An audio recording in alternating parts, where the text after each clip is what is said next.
When Keelan tries to walk, how many steps can he take?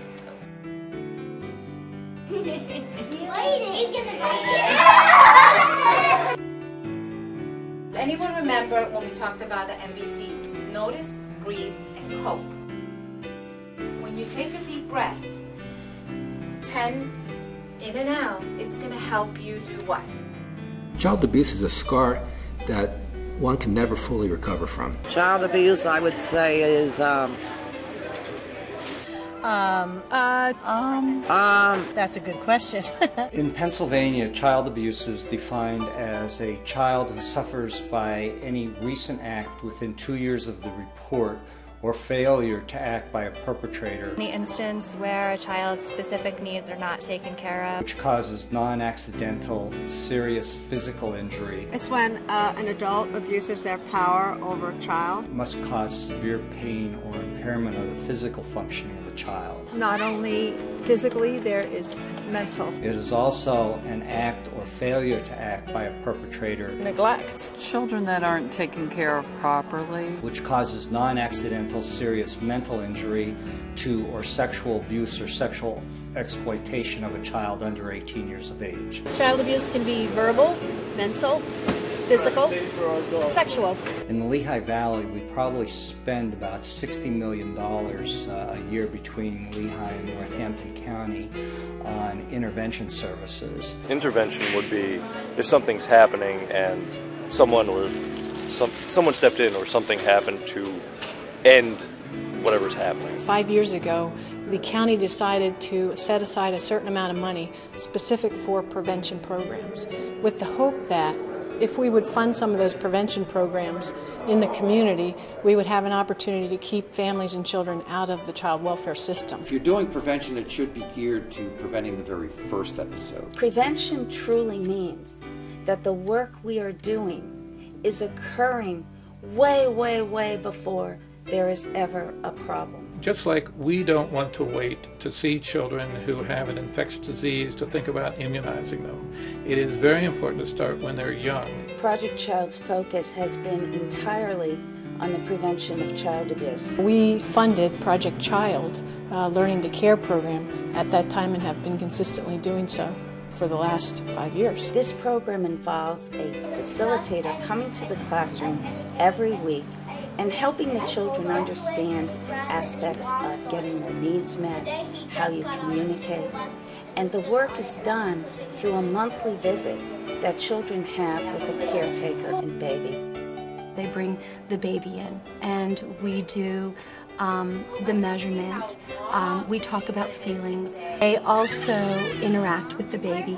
They each take turns doing those things. And as they're doing that, they're not only learning about the baby, but they're learning about themselves. Teachers, administrators have all been amazed at the impact that this program has had on classrooms. This program, Learning to Care, is the only program of its kind in the Lehigh Valley. Children learn firsthand what a healthy caretaker baby role looks like, and classrooms have been transformed through this program. They're concentrating and they're focused and they're so in tune to what she's trying to ingrain in them and what she's trying to teach them. It seems to make the classroom a kinder and more gentle place. Your instructors, I find, do a phenomenal job at teaching that skill and helping them to intrinsically develop that skill.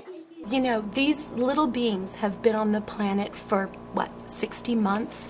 And to see them be so nurturing and caring, it just brings about these emotions because it's so pure and it's so tender and it comes from the heart. Funding decisions for future years are based on the progress that the programs are making within each of their categories.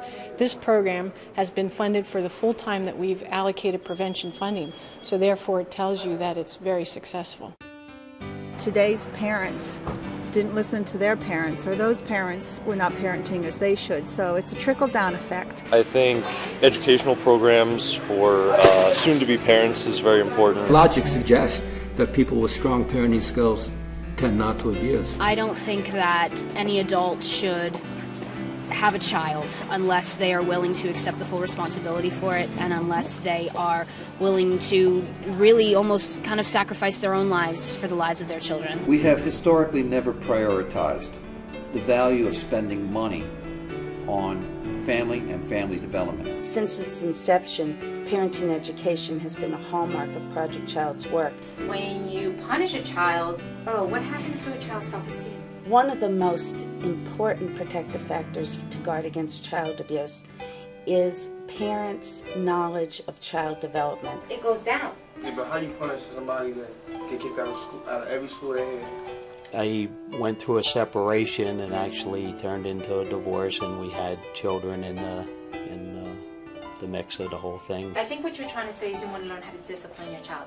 How do I learn to talk to my child so he understands that these behaviors are not correct? Saw an article that Project Child had in, and they advertised their parenting classes. When you talk to your children, how are you supposed to talk to them? Don't yell. Don't yell. What's another one? Perfect.